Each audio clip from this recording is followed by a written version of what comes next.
और एजेंसी का आंकड़ा आ गया है सामने। वो आंकड़े भी रखते हैं देश के सामने, क्योंकि बड़ी इंटरेस्टिंग इस वक्त लड़ाई देखने को मिल रही है। हालांकि दोनों ही तरफ मैट्राइज ने कह दिया है कि बीजेपी गठबंधन की सरकार बन रही है, बीजेपी के लिए बल्ले बल्ले खबर। लेकिन अब देखते हैं ये जो दूसरा आंकड़ा है, महाराष्ट्र में चाणक्य स्ट्रैटेजीज का एग्जिट पोल सामने आया है, जहां पर महायुति की वापसी होती हुई दिखाई दे रही है। महाराष्ट्र में महायुति की वापसी, यानी कि यहां पर भी बीजेपी शिंदे गुट भारी पड़ता हुआ 152 से 160, यानी कि इसके पहले जो एग्जिट पोल के आंकड़े हमने आपको दिखाए, ये भी आंकड़ा उसी ओर इशारा कर रहा है। यहां पर चाणक्य स्ट्रैटेजीज का ये एग्जिट पोल दिखा रहा है महायुति की, यानी कि 47% vote share Bharatiya Janata party गठबंधन को, कांग्रेस पार्टी गठबंधन को 42%, और यहां पर भी बड़ा फर्क है, अन्य के खाते में 11% जाते हुए चाणक्य का ये जो एग्जिट पोल है ये भी काफी ज्यादा अहम हो जाता है। महाराष्ट्र से क्या उद्धव गुट के लिए, वहां पर कांग्रेस के लिए, नाना पटोले के लिए, शरद पवार गुट के लिए अच्छी खबर इस दूसरे एग्जिट पोल में भी सामने नहीं आ रही है। बीजेपी गठबंधन को 47% और कांग्रेस पार्टी गठबंधन को 42% वोट शेयर जाता हुआ दिखाई दे रहा है। जल्दी से कन्वर्ट कर देते हैं वो आंकड़े।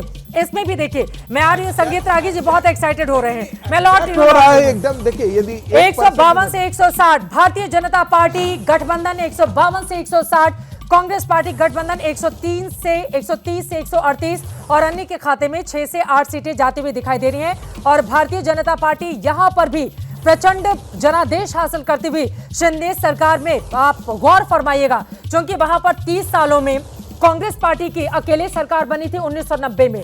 उसके बाद गठबंधन की सरकारों का दौर चला।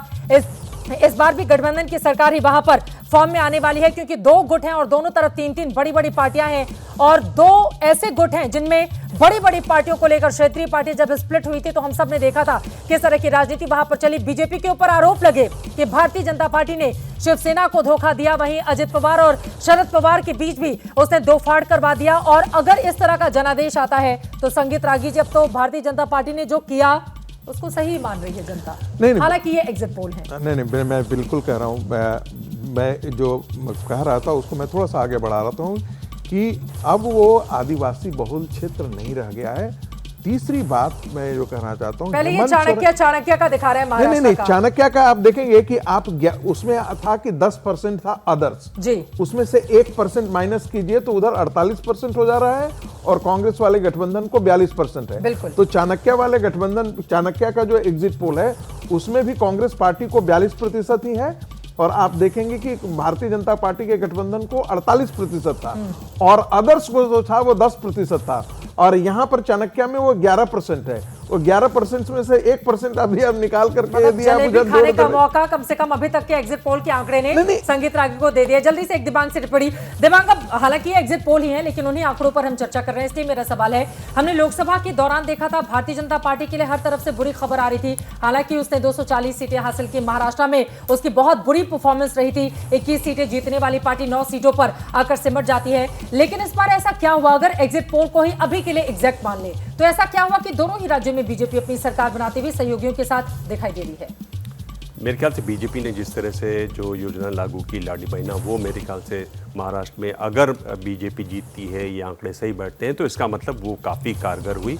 और उसका जो हमने देखा जिस तरह का प्रयोग किया शिवराज सिंह चौहान ने मध्य प्रदेश में, उन्होंने जाके मुख्यमंत्री को कहा महाराष्ट्र में कि आप सिर्फ लोगों तक पैसा पहुंचाओ, इसी पे सारा ध्यान रखो, वोट आपको अपने आप मिलेगा। तो अपने अनुभव से वो बात बता रहे थे, और मुख्यमंत्री एक तरीके से इसको मानते रहे, उन्होंने वो करके भी दिखाया। मेरे ख्याल से ये जो पूरा फॉर्मूला है वो एक तरीके से काम आया, हालांकि लाडली बहना वाला जी।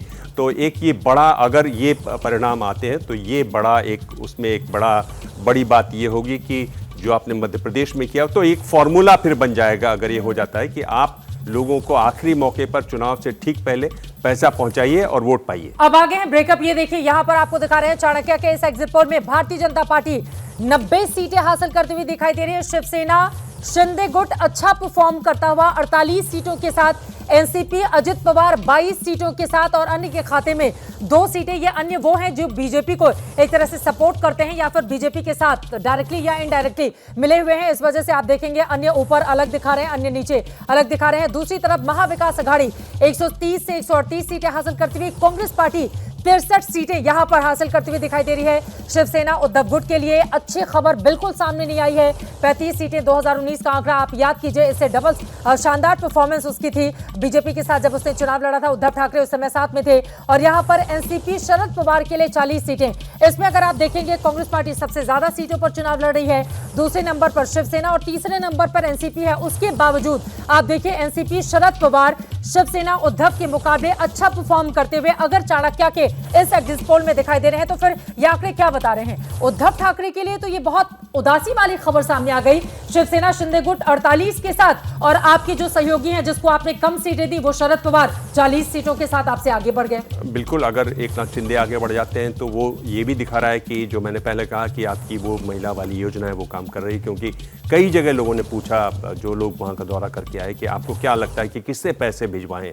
तो कई लोगों ने कहा कि वो जो टीका लगाता है, दाढ़ी वाला है, शिंदे शायद उसका नाम है, उसने ये पैसे भिजवाए हैं। तो इसका मतलब शिंदे ने अपनी जगह बनाई। अगर आप शिंदे से मिली हो, आपने उनके कई बार इंटरव्यू किए हैं, मैंने उनका शुरू से इंटरव्यू किया, जिस तरह का कॉन्फिडेंस उनमें आया आखिर के दिनों में, वो एक तरीके से बदली हुई पर्सनैलिटी दिखाई दी है। तो ये उनके लिए एक अच्छी बात है। हालांकि जब चुनाव हो जाएंगे उसके बाद फिर उस पर भी खींचतान मचेगी, वो एक दूसरी बात है, वो बात की परेशानी है। फिलहाल अगर ये हो रहा है तो इसका मतलब शिंदे ने अपनी स्टैंडिंग को बढ़ाया है। शिंदे एक नए नेता के रूप में उभरे हैं, एक ऐसे नेता के रूप में उभरे हैं जिन्होंने लोगों में अपनी पहचान बनाई है। कहीं नहीं थे, पर पिछले अगर 5 साल में 3 साल में वो पहचान बना लेते हैं और खासतौर पर अपने टर्म के आखिरी 6-7 महीनों में अपनी पहचान बना लेते हैं, तो एक बहुत बड़ी बात होगी शिंदे के लिए। लेकिन और वही ये परिणाम दर्शकों को हम बता दें, दूध का जला छाछ भी फूंक फूंक कर पीता है। ये एग्जिट पोल के आंकड़े हैं। एग्जिट पोल के आंकड़े 23 तारीख को सामने आएंगे, लेकिन अभी हम एग्जिट पोल के अलग अलग सर्वे एजेंसियों के जो आंकड़े आए हैं वो देश के सामने रख रहे हैं और इसके हिसाब से महायुति की सरकार महाराष्ट्र में बनती हुई दिखाई दे रही है। अब चाणक्य झारखंड को लेकर क्या कर रहा है भविष्यवाणी? जल्द संगीत रागी जी एक टिप्पणी करना चाह रहे हैं। एक ही टिप्पणी करना चाहते हैं, इस पूरे ये में कांग्रेस पार्टी को बहुत फायदा दिख रहा है।